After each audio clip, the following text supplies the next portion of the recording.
vous parle d'un homme de 38 ans qui a une éruption érythémato-papuleuse non prurigineuse du tronc et des extrémités. Je vous parle d'une érosion buccale, donc une lésion muqueuse, des ganglions cervicaux, une altération de l'état général sans fièvre.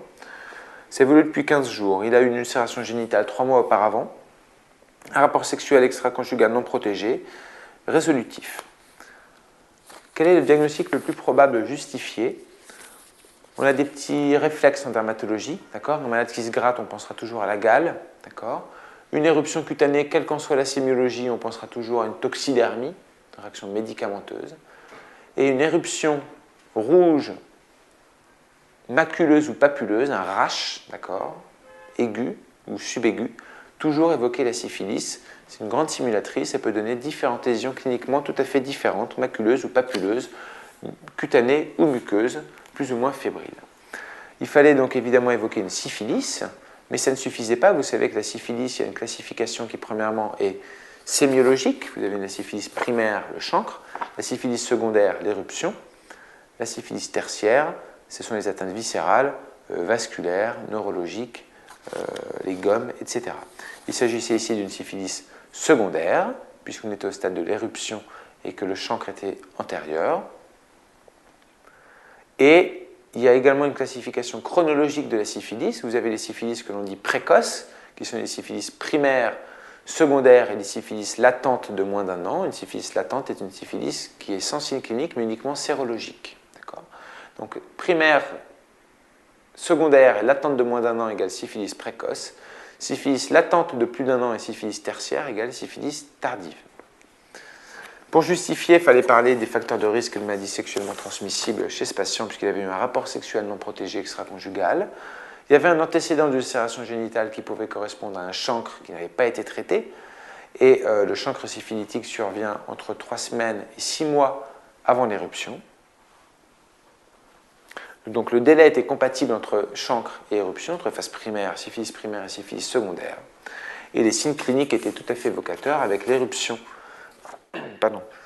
maculopapuleuse, la plaque fauchée muqueuse qui est en fait l'érosion muqueuse qu'on appelle plaque fauchée dans le langage dermatologique, et les ganglions, puisque c'est une phase de bactériémie sanguine qui peut donner une hypertrophie ganglionnaire.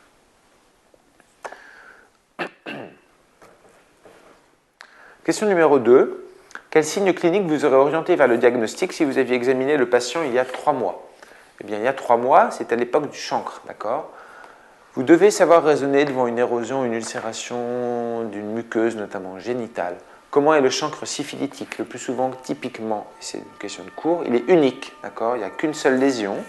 C'est une ulcération, ce n'est pas une érosion superficielle, c'est une ulcération, donc une atteinte, une mise à nu du derme, qui est souvent superficielle, indolore. D'accord? Alors ça peut être un petit peu sensible, mais grosso modo par rapport à d'autres types de lésions comme l'herpès, c'est peu douloureux. C'est induré, la base de la lésion est palpable et assez nettement indurée. Le chancre a un bord régulier, d'accord? Ce n'est pas plusieurs chancres disséminés à bordure émiettée. Et un des grands signes, c'est le ganglion satellite de drainage, le plus souvent unique et fortement induré, homolatéral, le plus souvent à la localisation de la lésion. C'est un chancre donc qui est non inflammatoire, un chancre froid, d'accord, subaigu ou froid. Et puis évidemment, il fallait dire qu'on recherchait tous les arguments pour des causes non syphilitiques de chancre, puisque le chancre d'autres origines, par exemple l'hémophilus ducreyi, sont des chancres inflammatoires, le chancre qui est mou, il n'est pas induré, il est mou, et au lieu d'être indolore, il est sensible et douloureux. D'autres chancres dus à des maladies sexuellement transmissibles sont le plus souvent multiples et très creusants et douloureux inflammatoires. Quels examens auriez-vous demandé pour conforter le diagnostic si le patient avait consulté 6 jours après l'apparition de sa lésion génitale? Quel traitement auriez-vous à leur proposer il y a 3 mois? On se remet 3 mois en avant, un patient vient vous voir avec depuis 6 jours une lésion génitale évocatrice de chancre syphilitique. D'accord? Donc vous êtes 3 mois auparavant. Qu'est-ce qu'on fait devant un chancre syphilitique? Tout le monde pense évidemment aux sérologies syphilitiques, cependant n'oubliez pas que dans un dossier de maladie infectieuse, rien ne vaut la mise en évidence du germe. Comment on met en évidence une bactérie dans un chancre syphilitique? C'est un prélèvement du fond du chancre. Après antisepsie, si vous badigeonnez d'antiseptique, vous détruisez toutes vos bactéries. Prélèvement du fond du chancre avant antisepsie pour examen au microscope à fond noir. Si vous n'utilisez pas ce microscope, vous ne verrez pas les mouvements spiralés de la bactérie caractéristique de la syphilis qu'on appelle le spirochète ou Treponema pallidum. Donc, précisez bien, microscope à fond noir. Maintenant, il peut être négatif. La sensibilité de détection n'est pas de 100%, mais toujours vous dire il vaut mieux dépister directement une bactérie au direct que d'avoir une sérologie qui est un reflet indirect, qui est le reflet d'une réaction anticorps. Donc, il fallait demander en test sérologique, premièrement, puisqu'on était très précocement après le chancre, un FTA, qui est le test sérologique spécifique et le plus précocement positif dans les chancres. Les deux autres tests les plus courants, TPH-AVDRL, se positivent le plus souvent entre 7 et 10 jours. Souvent, le TPHA se positive avant le VDRL. Retenez pour le TPHA entre 7 et 15 jours, et pour le VDRL, c'est entre 12 et 20 jours. Des fois, ça peut se chevaucher. Parfois, rarement, le VDRL se positive avant le TPHA, mais ce n'est pas le cas le plus fréquent. Demandez toujours des sérologies quantitatives pour avoir un taux, puisqu'on va voir que la surveillance va être particulièrement importante. Surveillance de ce taux. Quel traitement auriez-vous alors proposé il y a 3 mois? Comment on traite un chancre syphilitique ou une syphilis précoce? C'est une injection unique intramusculaire de benzatine pénicilline, c'est une pénicilline G-retard, en intramusculaire de 2,4 millions d'unités, donc traitement minute. Vous pouvez le faire, le malade vient avec son produit, vous pouvez lui faire la piqûre, il est traité. Le produit va se libérer sur plusieurs semaines et traiter entièrement le chancre et cette syphilis. Toujours avoir une alternative antibiotique au cas où vous tombez sur une question d'allergie antibiotique. On ne vous le précisez pas là, donc pas besoin de préciser. Maintenant, si vous aviez dans l'énoncé un antécédent allergique à la pénicilline, il aurait fallu évidemment trouver une alternative. L'alternative, ce sont des cyclines, de la doxycycline, 100 mg 2 fois par jour, donc 200 mg par jour, pendant 15 jours. Il vaut mieux éviter les macrolides. Les macrolides marchent contre Treponema pallidum, mais il y a une augmentation des résistances de Treponema pallidum aux macrolides de nos jours.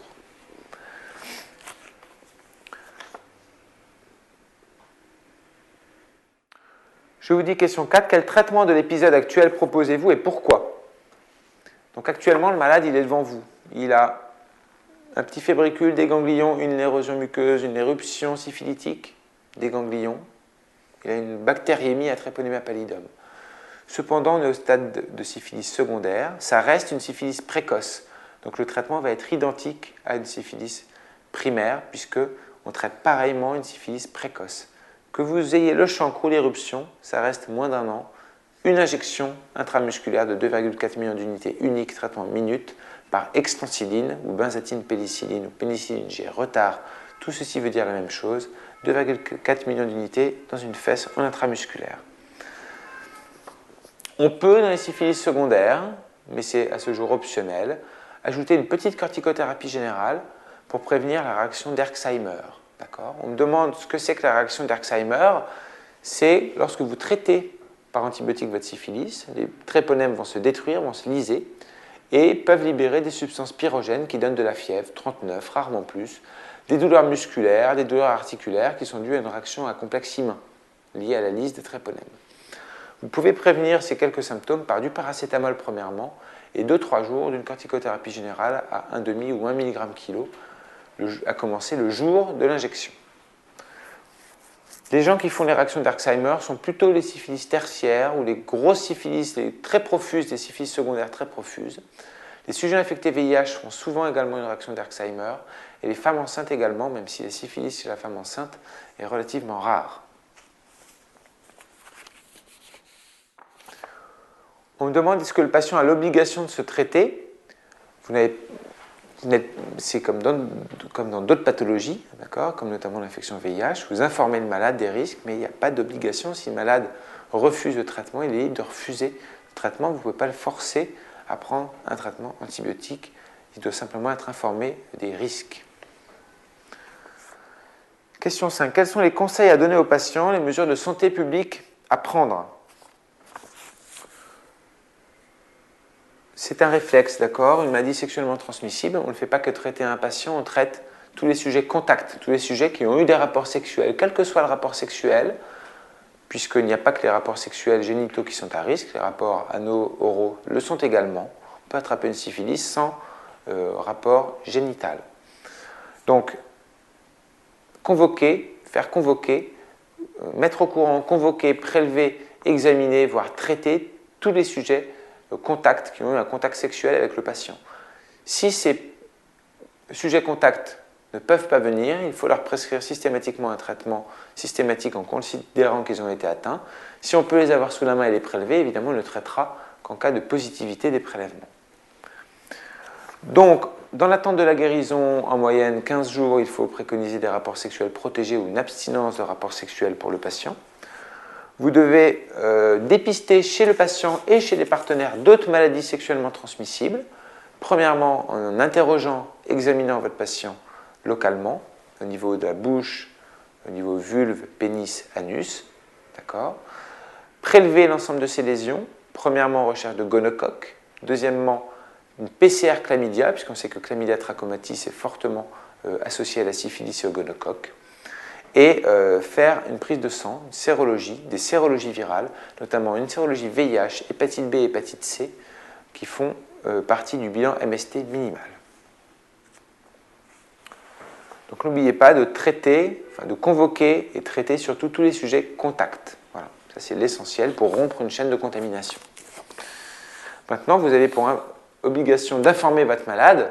Maintenant, s'il ne veut pas le faire, eh ben, voilà, vous n'êtes pas obligé de... vous n'avez pas à le forcer puisque voilà, ça fait partie du secret médical. Le patient a droit malheureusement de cacher sa pathologie.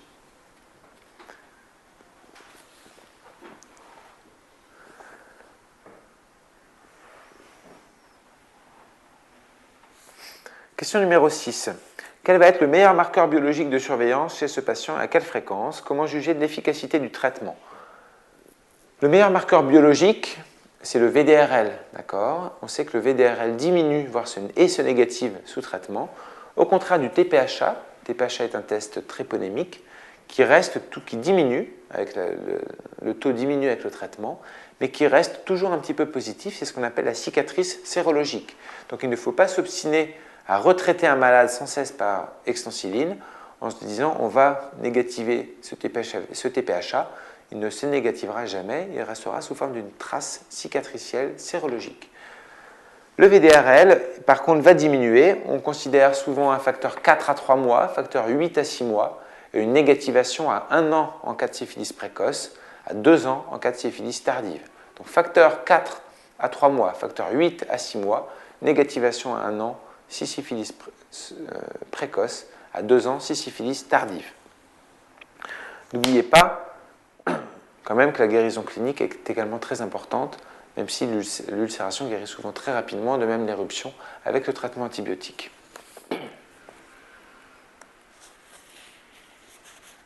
Donc vraiment retenez que le meilleur marqueur de guérison d'une syphilis, hormis la clinique, c'est la négativation à 0 du taux de VDRL.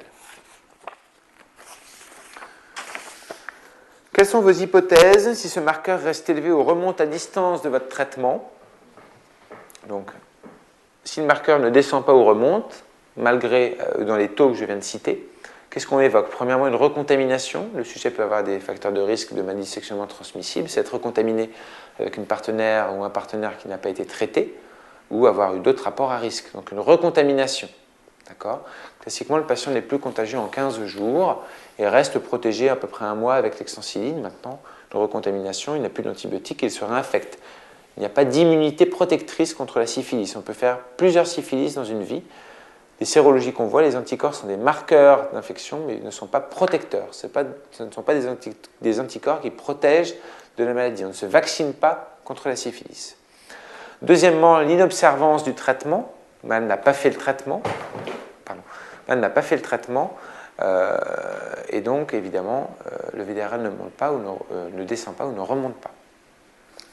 L'autre possibilité, c'est un faux positif du VDRL. Vous savez qu'il y a certaines situations de maladies chroniques, inflammatoires ou de maladies virales comme l'hépatite C, l'infection VIH, qui peuvent entraîner des faux positifs de VDRL. Vous savez que le VDRL est un test non tréponémique, ça veut dire non spécifique du tréponème, et qu'il peut être positif donc en cas de foyer infectieux, de pathologie hépatique type cirrhose, d'infection VIH ou de maladie auto-immune type connectivite. syndrome des antiphospholipides, lupus ou autre. L'autre possibilité, je ne l'ai pas dit, ça rentre un petit peu dans l'inobservance, c'est l'échec du traitement par posologie inadaptée, mais il n'y a à ce jour pas de résistance de Treponema pallidum à la pénicilline G. Donc, si le traitement est prescrit à la bonne posologie et bien fait, ça marche dans 100% des cas. Il n'y a pas de résistance de cette bactérie Treponema pallidum à la pénicilline G.